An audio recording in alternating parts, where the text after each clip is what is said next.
Sahabat pendidikan, pada video kali ini akan kita bahas tentang ranah afektif. Ranah afektif adalah kompetensi yang berkenaan dengan suatu kecenderungan tingkah laku untuk berbuat sesuatu dengan cara, metode, teknik, dan pola tertentu terhadap dunia sekitarnya. Ranah afektif menentukan keberhasilan belajar seseorang. Orang yang tidak memiliki minat pada pelajaran tertentu sulit untuk mencapai keberhasilan belajar secara optimal.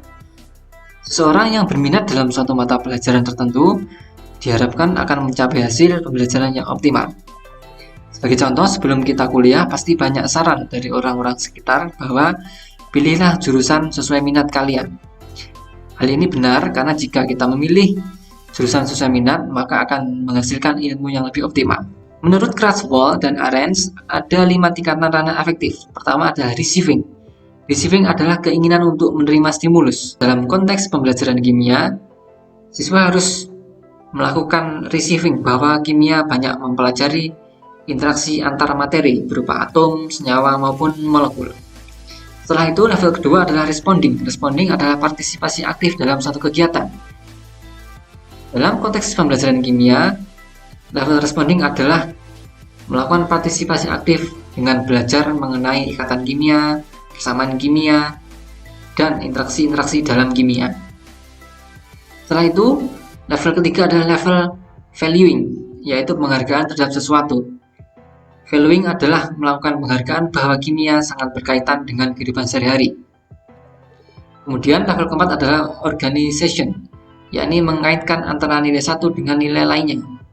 Pada konteks pembelajaran kimia, mengorganisasi adalah menyadari bahwa setiap aktivitas sangat berkaitan dengan kimia. Kemudian yang paling puncak adalah characterization, yakni mengaktualisasikan nilai ke dalam sistem.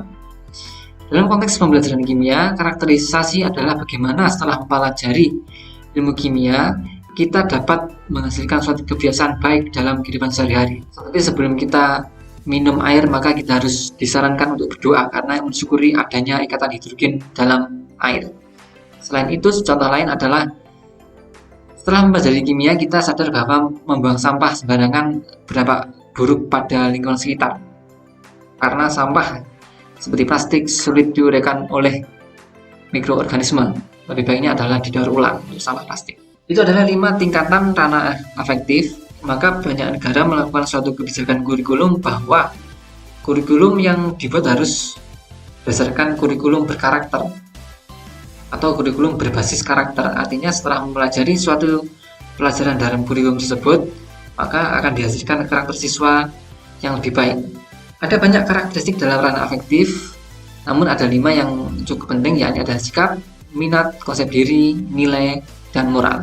Nah, setelah kita bahas tadi tentang sikap ilmiah kita terhadap pembelajaran kimia melalui 5 tahap ranah afektif, pada kurikulum di Indonesia ada 2 sikap penilaian afektif, yakni sikap spiritual dan sikap sosial.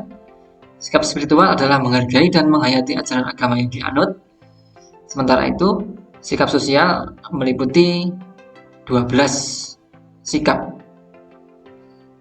Sikap spiritual tercantum dalam kompetensi inti 1 atau KI 1, sementara sikap sosial tercantum dalam kompetensi inti 2 atau KI 2. Nah, bagaimana menyusun suatu instrumen penilaian afektif terhadap sikap-sikap tersebut? Berikut adalah contohnya. Pertama adalah contoh penilaian afektif bentuk checklist. Bentuk checklist hanya berisikan tabel, indikator, dan kolom ya dan tidak. Penilaian ini cukup simpel dan mudah dilakukan karena jika siswa melakukan indikator yang sesuai maka kita centang ya. Sedangkan jika siswa tidak melakukan indikator yang sesuai, kita centang tidak. Bentuk kedua adalah bentuk skala Likert. Skala Likert memberikan opsi dari interval sangat setuju sampai sangat tidak setuju terhadap indikator pernyataan yang diberikan. Kemudian bentuk ketiga adalah skala semantik. Skala semantik hampir mirip dengan skala Likert, namun di sini diberikan ekstrem kiri dan ekstrem kanan.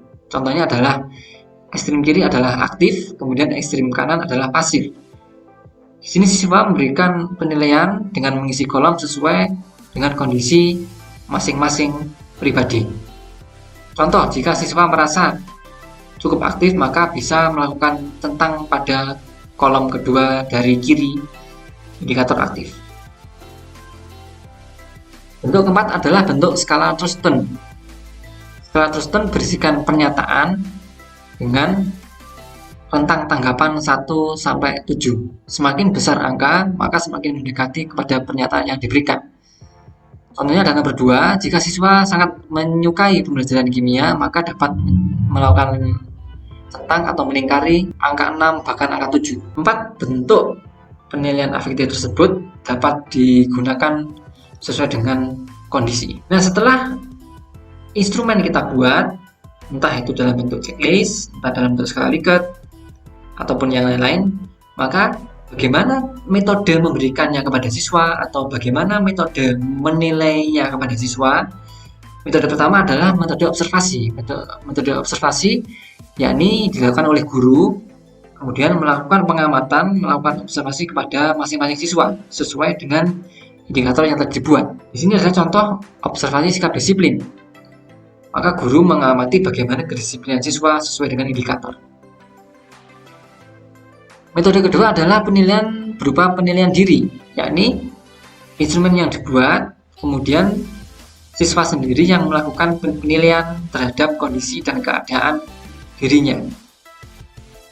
Nah, di sini contohnya adalah penilaian diri sikap spiritual, karena sikap spiritual sangat cocok untuk metode penilaian diri.